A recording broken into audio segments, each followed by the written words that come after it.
एक बार फिर से आप सभी का स्वागत है आपके इस अपने YouTube channel English by Bittu sir पे। और जो मेरा आज का क्लास है sweetest love I do not go, जो आपके 10+2 का फर्स्ट पोएम है। तो सबसे पहले हम लोग जानेंगे कि जॉन डन जो इस चैप्टर का पोइट हैं, कवि हैं, इनके बारे में हम लोग जानेंगे। तो देखते हैं क्या है जानकारी जो जिससे कई बार क्वेश्चन आपके एग्जाम में पूछा जाता है। तो आप ध्यान से एक लाइन पर ध्यान दीजिएगा जो आपके एग्ज़ाम के लिए फ़ायदा आपको करेगा। चलिए, तो पहला लाइन है, देखिएगा कि जॉन डन 1572 to 1631, मतलब जॉन डन जो हैं इनका जन्म हुआ था 1572 में और इनकी मृत्यु हुई थी 1631 में। द पायनियर कहते हैं आगे रहने वाले, जो आगे काम करता है उसको पायनियर कहते हैं। The Pioneer of a new kind of, एक नया प्रकार का, न्यू काइंड ऑफ नया प्रकार का, लिरिकल कहते हैं क्या, तो लयात्मक, लिरिकल कहते हैं लयात्मक, एंड सेट्रिकल कहते हैं व्यंग्यात्मक, वर्ज कहते हैं कविता। मतलब लयात्मक और व्यंग्यात्मक कविता का पहले प्रकार के राइटर ये थे, कौन, जॉन डन साहब। कॉल्ड मेटाफिजिकल, इनको क्या कहता है, मेटाफिजिकल कहा जाता है। मेटाफिजिकल का हिंदी होता है आध्यात्मिक कवि कहा जाता है। मतलब जो आदमी प्रकृति के बारे में या प्यार के बारे में कविता लिखते हैं, इनको हम लोग मेटाफिजिकल कवि कहते हैं। तो आप याद रखिएगा कि जॉन डन को मेटाफिजिकल पोइट भी कहा जाता है। अब वाज बॉर्न इन लंदन, जिनका जन्म कहाँ हुआ था, लंदन में हुआ था। और लंदन में हुआ था और कहाँ, कहता है इनटू आ प्रोस्पेरस कहते धनी मनी, रोमन कहते हैं अंग्रेजी, और कैथोलिक कहते हैं धर्म का नाम है। एक धनी मनी अंग्रेजी कैथोलिक धर्म में इनका जन्म हुआ। फैमिली परिवार, मतलब एक कैथोलिक परिवार में इनका जन्म हुआ।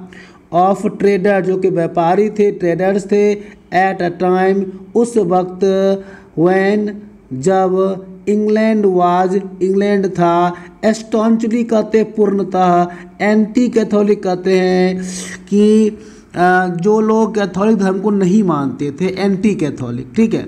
मतलब यहाँ पे बात समझिए ये कि जॉन डन का जन्म हुआ था कैथोलिक फैमिली में, जबकि पूरा इंग्लैंड उस वक्त एंटी कैथोलिक था। उस जिस धर्म में इनका जन्म हुआ था कैथोलिक में, तो सारे लोग वहाँ कैथोलिक धर्म को नहीं मानते थे। जैसे कि मान लीजिए कि पाकिस्तान में किसी हिंदू का जन्म होता है तो वो क्या कहा जाएगा, वो कहा जाएगा एंटी हिंदू कंट्री कहा जाएगा ना, क्योंकि वहाँ पे तो हिंदू बहुत कम पाए जाते हैं। उसी प्रकार से वहाँ पे कैथोलिक फैमिली बहुत कम होते हैं, जबकि सारे लोग वहाँ पे एंटी कैथोलिक हुआ करते थे, ठीक है। अब कहता है कि डॉन वाज फोर्स्ड, मतलब कि जॉन डन को फोर्स कहते बलपूर्वक, फोर्स बलपूर्वक, टू लीव कहते छुड़ा देना, हटा देना, कि जॉन डन को बलपूर्वक हटा दिया गया। कहाँ से, कहता है Oxford university without a degree, बिना डिग्री के, ऑक्सफोर्ड यूनिवर्सिटी से बिना डिग्री के इनको वहाँ से निकाल दिया गया। क्यों निकाल दिया गया, तो कहा जाता है बिकॉज ऑफ, क्योंकि हिज रिलीजन, उनका धर्म, जो वो कैथोलिक धर्म के थे, जबकि पूरा इंग्लैंड था एंटी कैथोलिक, तो धर्म के कारण इनको उस ऑक्सफोर्ड यूनिवर्सिटी से निकाल दिया गया और इनको डिग्री भी नहीं दिया गया। अब कहते हैं कि ही स्टडीड, वह पढ़ाई किए, स्टडी कहते हैं पढ़ाई करना। ही स्टडीड लॉ कहते हैं क्या, कानून का पढ़ाई करना। एंड, और मतलब जब इनको वहाँ से निकाल दिया गया तब यह कानून का पढ़ाई किए। एंड रीड, और पढ़े, क्या पढ़े, तो थियोलॉजी कहते धर्म शास्त्र। चूँकि इनको धर्म के चलते परेशानी हुई तो ये थियोलॉजी धर्म शास्त्र को पढ़ाई किए, पढ़े। और ही ऑल्सो पार्टिसिपेटेड, और वह शामिल भी हुए, पार्टिसिपेट कहते शामिल होना, और वह शामिल भी हुए इन टू नेवल एक्सपेडिशन, 2 नेवल कहते हैं यहाँ पे इज्जतदार कह सकते हैं, और एक्सपेडिटेशन कहते हैं अभियान। और इनको जो है ना ये कई सारे अभियान में शामिल हुए। एंड और बिकेम बन गए, क्या बन गए, सेक्रेटरी कहते हैं सचिव बन गए। सचिव बन गए, किसका सचिव बन गए, तो टू अ पावरफुल नोबल, एक बहुत ही शक्तिशाली इज्जतदार व्यक्ति के यहाँ क्या बन गए ये, तो सचिव बन गए। मतलब इनको वहाँ पे नौकरी मिल गई सचिव का, एक बहुत ही पावरफुल आदमी के यहाँ। अब क्या होता है, अब कहते हैं कि अ जॉब, जो इनको नौकरी मिली थी सचिव का, और जॉब वह नौकरी, और नौकरी ही लॉस्ट कहते खो लिए, ही लॉस्ट वह खो लिए, व्हेन ही वाज ब्रीफली, जब वह उनको ब्रीफली कहते हैं कम समय के लिए, सेंट भेजा गया, टू प्रिजन कहते हैं जेल, जब उनको जेल भेजा गया कुछ कम समय के लिए, तब उनको वह नौकरी छूट गई। अब क्यों जेल भेजा गया, तो फॉर सेक्रेटली कहते हैं चुपके से, मैरिंग कहते हैं शादी करना, है ना, हिज पैट्रोन्स, पैट्रोन कहते हैं मालिक, और नीस कहते हैं भतीजी। मतलब अपने मालिक के भतीजी से ये चुपके से शादी कर लिए थे, जिसके चलते इनको जेल भेजा गया, और जो इनका नौकरी सचिव का मिला था वो भी इनको छूट गया। अब कहता है कि इन 1615, जब 1615 का बात हो रहा है, एट द एज ऑफ 42, जब यह 42 साल के हो गए, तो डॉन एक्सेप्ट किए, ग्रहण किए, क्या किए, ऑर्डिनेशन कहते दीक्षा ग्रहण किए। किसका दीक्षा ग्रहण कर लिए, कहता है दीक्षा किसका ग्रहण किए, तो कहता है इन द एंग्लिकन चर्च, मतलब वह जो है ना पारसी धर्म का दीक्षा ग्रहण कर लिए। एंड और सून, और जल्द ही बिकेम बन गए, वन ऑफ द ग्रेटेस्ट, महानों में से एक महान, है ना, वन ऑफ द ग्रेटेस्ट, महानों में से एक महान, प्रीचर कहते उपदेश दाता, जो आप देखते हैं ना जो उपदेश देता है वो बन गए। चूँकि ये सारे काम किए और काम करने के बाद इनको जेल जाना पड़ा, तो उसके बाद ये क्या बन गए, उपदेश दाता बन गए, है ना, ऑफिस अपने समय के ये बन गए, उपदेश देने वाला बन गए। मतलब इनको प्यार के लिए जेल जाना पड़ा, तो ये कह सकते हैं कि बाबा का रूप बन गए, है ना। ऐसे होता ही है, मैक्सिमम लोग जो प्यार में धोखा खाते हैं बाबा ही बनता है। चलिए, या तो IAS बनता है बिहार में। अब आप देखिए अगला क्वेश्चन क्या कहता है। अब कहता है इन लव लिरिसिज्म, जो प्यार का एक प्रगीत बात था, जो कि पहले से चलता आ रहा था। प्रगीत बात में प्यार का जो एक मान्यता था, प्रगीत बात था, डॉन ब्रोक, वो डॉन उसे तोड़ दिए, कंप्लीटली पूर्णता, विथ द पैट्रिशन ट्रेडिशन, पैट्रिशन कहते परंपरागत जो ये परंपरा था उसको ये तोड़ दिए, है ना।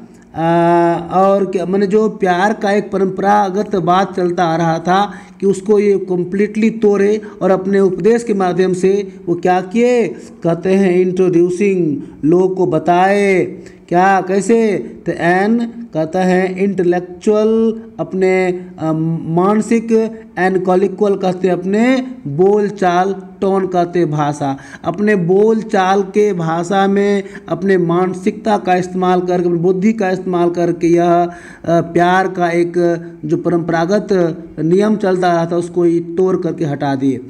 और कहते हैं हिज लव पोएम्स, जो उनका प्यार वाला कविता है ना, यूज़ इस्तेमाल होता है, द लेटेस्ट डिस्कवरीज, है ना, द लेटेस्ट कहते हैं मॉडर्न, डिस्कवरी कहते हैं खोज, मॉडर्न खोज जैसा उनका कविता प्रतीत होता है, of science and geography, science मतलब वैज्ञानिक और ज्योग्राफी कहते हैं भौगोलिक, माने ऐसा मतलब जैसे कि साइंस और भौगोलिक में कुछ नया खोज हो रहा है। इस प्रकार से यह प्यार का एक जो परंपरागत चल रहा था उसको तोड़ करके एक नया बात ही अपने बताए, प्यार का एक नया परिभाषा बताए।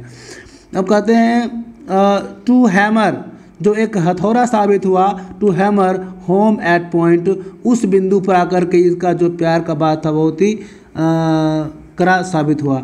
अब कहता है क्या, एंड और क्या हुआ, यहाँ पे एंड लिखा हुआ है, एंड कंबाइन, और ये कंबाइन कहते जोड़ना है ना, और जोड़े पैशन, जो क्या कहते हैं जुनूनों को ये जोड़े, लोगों के जो जुनून थे उनको ये जोड़े विथ वर्बल कहते हैं मौखिक, एंड इंटेलेक्चुअल कहते हैं बौद्धिक, मौखिक और बौद्धिक, टेस्टिंग कहते हैं परखना, मैंने अपने जो उनके पास परख था, बोलने का जो कला था वर्बल, और जो उनका बुद्धिक जो कला था उसके बल पर सारे लोगों के पैशन को, जुनून को ये जोड़ने का काम किए। डॉन इज़ वेल नोन, और जॉन डन जो थे वो वेल नोन कहते प्रसिद्ध होना, वह प्रसिद्ध थे फॉर हिज, यहाँ पे हिज लिखा हुआ है, फॉर हिज, किसके लिए प्रसिद्ध थे ये, कहता है for his songs and sonnet, songs and sonnet, song कहते हैं गाना, और सोनेट कहते हैं 14 पंक्ति के कविता को हम क्या कहते हैं, सोनेट कहते हैं।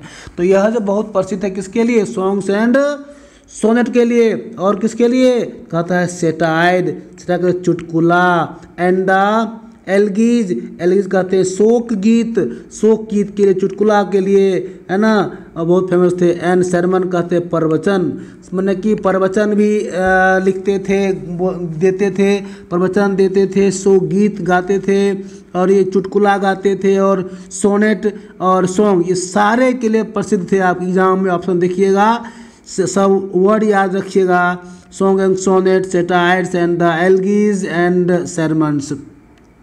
अब कहता है कि जेन्यून पोइटिक फीलिंग, जो एक कवि का एक वास्तविक जो एक फीलिंग होता है, एक भावना होता है, हार्श मीटर, बहुत ही कठोर प्रतीत होता है ना, मतलब कवि जो है अपने भावना को बहुत ही कठोर रूप से प्रदर्शित करते हैं, और कहते हैं स्ट्रेंड मतलब होता है तनावपूर्ण, है ना, स्ट्रेंड एंड whimsical कहते सनकी मिजाज टाइप का, मतलब बहुत ही तनावपूर्ण और बहुत ही सनकी मिजाज का इमेज अपने बना पाते हैं। Characterize all his poetic creation, जितने अपने कविता का निर्माण किए सब में एक तनावपूर्ण और सनकी मिजाज रखते थे, जो कवि का एक वास्तव में फीलिंग होता है, भावना होता है। तो ये जानकारी था जॉन डन के बारे में, इसको आप अच्छे से याद कर लीजिएगा, तो मुझे नहीं लगता है कि एग्ज़ाम में इससे बाहर कोई क्वेश्चन रहेगा। अब ये मेरा फर्स्ट वीडियो होगा, इसके बाद अगला वीडियो में आपको कविता का एक एक लाइन को मैं एक्सप्लेन करूँगा। Thank you for watching this video.